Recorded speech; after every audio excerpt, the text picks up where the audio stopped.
কড়াইতে দেবো দুটো তেজপাতা, এলাচ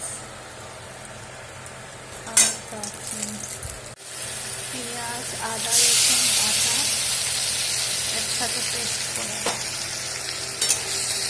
তাতে নুন দিলাম, নুন দিতে হবে। নুন দিয়ে ভালো করে লাল লাল করে একটু ভেজে নিতে হবে, নাহলে আদা রসুনের গন্ধটা থেকে যাবে না ভাজলে। একটু হালকা লাল হয়ে গেছে, টমেটো গ্রেট করে দিলাম, আবার ভাজবো। যত কম তেলে রান্না করে স্বাস্থ্যের পক্ষে ভালো। কম আছে, গ্যাসটা লো করে রান্নাটা করতে হবে, একটু ধৈর্য ধরে করতে হবে, না হলে কম তেলে রান্না করতে কোনো দিনই পারবে না।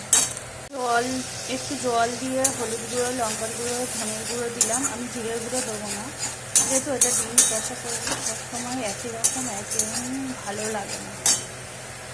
মাঝে মাঝে একটু নেড়ে দিতে হবে। দেখো আর চারপাড়ায় একটু তেল উঠছে, আরও কষতে হবে।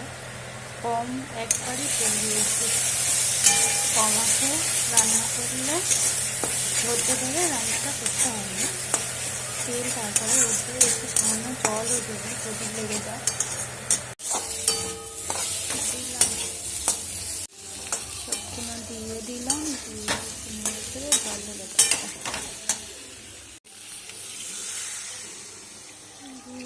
পরিমাণ মতো জল ঢেলে ঢাকা দিলাম। ঢাকনাটা খুলে নিয়ে দেখো তেল উপরে ভাসছে।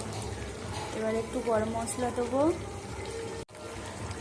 গরম মশলা দিয়ে দিলাম ওপর থেকে, একটু নাড়ি চাড়িয়ে লাগিয়ে নেবো। আর রেডি। আর উপর থেকে গার্নিশের জন্য ধনেপাতা ছড়িয়ে দিয়েছি। এবার রুটির জন্য তৈরি ডিম কষা। ভালো লাগলে ভিডিওটা লাইক, শেয়ার, কমেন্ট করবে, সাবস্ক্রাইব। থ্যাংক ইউ বন্ধুরা।